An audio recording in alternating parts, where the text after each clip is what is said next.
আজ এই মঞ্চ থেকে গণতান্ত্রিক অধিকার রক্ষা কমিটি সেক্রেটারির পক্ষ থেকে সবাইকে জানাই বিপ্লবী লাল সালাম। সংগ্রামী সাথী ও বন্ধুগণ, আমরা আজ যেই সময়ের উপরে দাঁড়িয়ে সেই সময়কে আমরা কিভাবে বিচার করব, আমরা ফ্যাসিস্ট সরকার, ফ্যাসিস্ট শাসক শেখ হাসিনার যে উচ্ছেদ করার সংগ্রামে আমাদের যে আকাঙ্ক্ষা, সেই আকাঙ্ক্ষায় কি ছিল, কি সমস্যা ছিল শেখ হাসিনা, আওয়ামী লীগের, ছাত্রলীগের কি সমস্যা ছিল,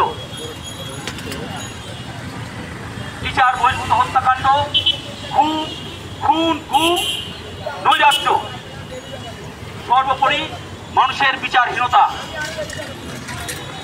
আজকে আমাদের এই ছাত্র জনতা, সংগ্রামী কৃষক, শ্রমিক, মেহনতি মানুষ যেই লড়াই সংগ্রামের মধ্য দিয়ে, আত্মত্যাগের মধ্য দিয়ে এই ফ্যাসিস্ট সরকারকে হটিয়ে একটি নতুন দিনের স্বপ্ন দেখেছিল, আজকে সেই দিনে আমরা দেখি লাশের পরে লাশ, বিচার বহির্ভূত হত্যাকাণ্ড, খুনের প্রচেষ্টা। সংগ্রামী সাথী ও বন্ধুগণ, তাই পরিষ্কার ভাষায় বলে দিতে চাই, এই দেশের জনগণ, শ্রমিক, কৃষক, মেহনতি মানুষ এই বাংলায় সাম্প্রদায়িক শক্তিকে ঘৃণা করে। ফলে আপনারা যারা আজকে মানুষকে এই সাম্প্রদায়িক সেবাতে মানুষের উপরে জুলুম নির্যাতন নামিয়ে আনছেন, তারা সতর্ক হন। সংগ্রামী সাথী ও বন্ধুগণ, আমাদের এই জায়গায়, এই ভূখণ্ডে এই মানুষের, জনগণ, মেহনতি মানুষের লড়াইয়ের ইতিহাস কম না, দীর্ঘদিনের ইতিহাস। কিন্তু সেই ইতিহাসের প্রেক্ষাপটে আমরা দেখি মেহনতি মানুষের আত্মত্যাগ, কিন্তু মেহনতি মানুষের মুক্তি আমরা দেখতে পাইনি।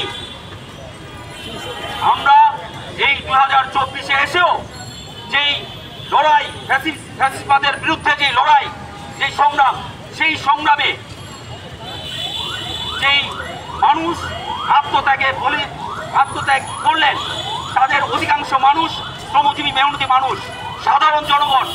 আজকে বিভিন্ন পক্ষের লোক তারা তাদের ট্যাগ লাগিয়ে, ছাত্ররা বলছে আমরা, সরকারি ইউনিভার্সিটির ছাত্ররা বলছে আমরা, বেসরকারি ইউনিভার্সিটির ছাত্ররা বলছে আমরা। এখানে সাধারণ জনগণের কোনো বক্তব্য নেই। সংগ্রামী সাথী ও বন্ধুগণ, মাথায় রাখতে হবে, যদি সাধারণ জনগণ, শ্রমিক, কৃষক, মেহনতি মানুষ না নামতো, হত্যার বিচারগুলো করো, কতগুলো মানুষ মারা গেছে, কতগুলো মানুষ আহত হয়েছে, ক্ষতিগ্রস্ত হয়েছে, তাদের সংখ্যা কারা, সেই মানুষগুলো কারা? সেই মানুষগুলো এই খেটে খাওয়া মেহনতি মানুষ।